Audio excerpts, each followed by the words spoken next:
Alamin ang latest weather update ngayon dito sa Sir Aris Official Weather News Today.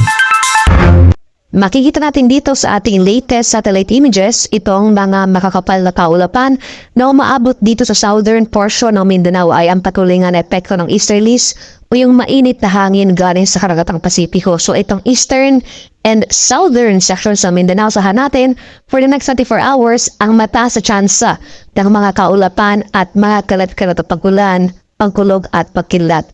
For Metro Manila at sa nalalabing bahagi na ating bansa, magpapatuloy nga itong mainit at malinsang panahon. Ngunit na dyan pa rin yung mga tsansa ng biglaan at panandaliang pagulan na dulot ng thunderstorms especially sa hapon hanggang sa gabi. Sa kasalukuyan, wala pa naman tayong minomonitor or namamata ng low pressure area o anumang sama ng panahon sa vicinity na ating Philippine Area of Responsibility na maaring maging bagyo sa mga susunod na araw.